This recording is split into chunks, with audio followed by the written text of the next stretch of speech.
ไปแห่ฮาเลอร์วัดพุทธบาทเฉลิมพระเกียรติและอำเภอแจ้ห่มเนาะ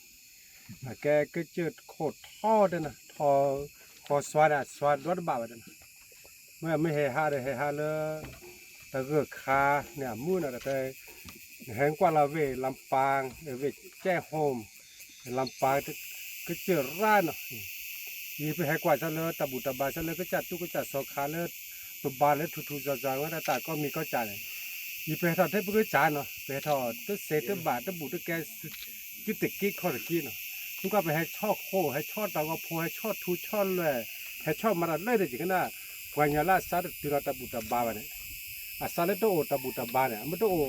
ก็สุก็ซาสปอร์ตไปให้บุญเนาะกันยิ่งก็ไปให้เซตพี่บ่ายชาเนี่ยจิตเป็นนอกคอนเทนนอเลยหมายว่าเราที่ข้านะนอนสอบมื้อนอนจะได้เราเข้าไปจิตเป็นนอกคอนเทนนอเลยยิ่งในชั่วโมงซะแล้วไปให้มาแล้วทุกคนเสียตัวดีเนาะท่าตัวดี18ตัวดีเนี่ยปัญญาลาซาเสกแกสุดที่รอซาดตัวรอสุดที่ซาดที่ตัวเนี่ยโน่นใครได้เปย์ป่ะนึกว่าโจนในบ้านเนี่ยโคตรเพื่อก็จะขัดทอดลงมาแล้วเนี่ยเจ้าโฮมเนี่ยเราขัดแต่ท่อก็เตือนเนาะให้กว่าชูแต่เลิศตับร้อนนึกว่ากว่าเราได้เสกขี้ว่าต่อขึ้นแล้วเนี่ยอันนี้มือกับพัดตีนะตาบุตาบา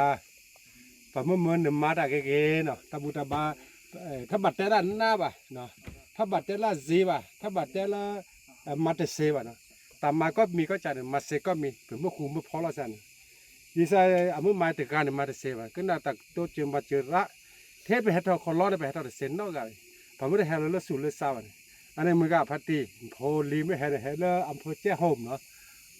เรื่องในป่าเนี่ยเอาแก้เมืองป่าเนาะอีป่าแจ้ห่มเรื่องในป่าในวังเหนือ